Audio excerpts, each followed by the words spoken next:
কথায় আছে না, সস্তায় যদি কোনো কিছু পাওয়া যায় বাঙালিরা কোনো কিছু ছাড়ে না। আসলে কথা কিন্তু সত্যি।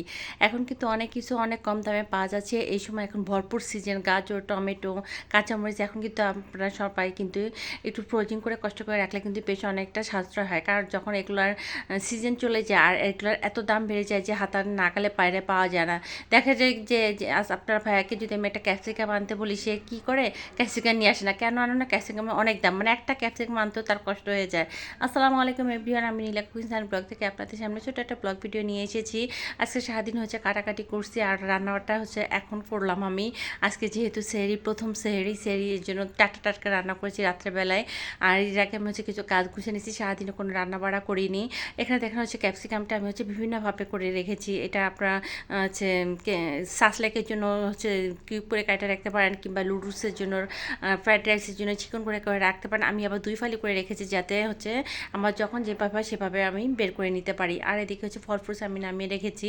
আর যে আমি এখন হচ্ছে রাত্রেবেলা আমি রান্না করে হচ্ছে তারপরে আপনাদের সামনে ভয়েস দিচ্ছি ভিডিওতে। তো হচ্ছে ভাবছি যে যেহেতু রান্না করছি একটা ভিডিও তৈরি হয়ে গেছে, তাহলে ভিডিওটা মেক করে দিই। এতে আমি হচ্ছে গলদা চিংড়ি বের করে নিয়েছি, যেহেতু বাচ্চারা ভোরাতে তেমন কিছুই খেতে পারবে না। চিংড়ি মাছ আর হচ্ছে আমি হচ্ছে ডিম বোনা করেছি। আর ডিমটা মোটামুটি সবার ঘরেই থাকে, সবাই চেষ্টা করবে রোজার মধ্যে একটা করে হলো ডিম খাওয়ার জন্য ভোর রাতে। এই যে আমি এখন মাছটা হচ্ছে খুব ভালোভাবে পরিষ্কার করে একটু হলুদ আর লবণ দিয়ে মেখে হচ্ছে হালকা ভেজে নিব। চিংড়ি মাছ কিন্তু বেশি ভাজলে কিন্তু ভালো লাগে না, এই জন্য হালকা ভাজা নিব। আর এদিকে ডিম সিদ্ধ করে নিয়েছি আমি, ডিমটা হচ্ছে ছিলে নিব। আর মাছটা আমি প্রথমে হচ্ছে মশলাটা খুব ভালোভাবে কষিয়ে নেবো চিংড়ি মাছের জন্য। এখানে আমি হচ্ছে অল্প ঝাল ব্যবহার করেছি, যেহেতু আমার ছোটো বাচ্চারা খাবে, ওরা বেশি ঝাল খেতে পারে না। সব ধরনের আমি শুধু কাঁচামরিচ দিয়ে এটা রান্না করেছি, কিন্তু চিংড়ি মাছে কিন্তু দেখবেন একটা সুন্দর একটা কালার আসে, দেখলে মনে হবে যে আপনি শুকনো মরিচটা ইউজ করেছেন, আসলে কিন্তু তা না। যাই হোক, এখন আমি সমস্ত কিছু দিয়ে হচ্ছে খুব ভালোভাবে হচ্ছে মশলাটা একদম কষা কষা করে মাছটা কষা করে নেবো। একটু হালকা একটু পানি দিয়ে একটু মাখা মাখা করে আমি নামিয়ে ফেলবো। লাস্টের দিকে আমি একটু জিরা গুঁড়া দিয়ে নিবো, কিংবা ধনে পাতা দিতে পারেন।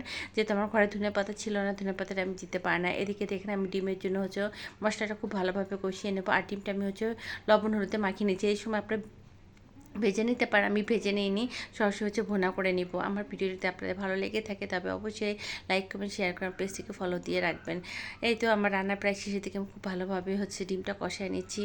কষানো হয়ে গেলে হচ্ছে ডিমের মধ্যে আমি হচ্ছে আবারও একটু হালকা একটু পানি দিয়ে দেবো। এটাও আমি একদম মাখা মাখা করে নেব, যাতে ভোরাতে দেখা যায় কি দেখবেন যে একটু মাখা মাখা জিনিস, একটু সবজি রাখবেন আর যে কোনো একটা মাছ ভুনা বা ডিম ভর্তা আর গরু মাংস বা মুরগি চিকেন রান্না করে রাখলে এটা কিন্তু ভালো লাগে খেতে।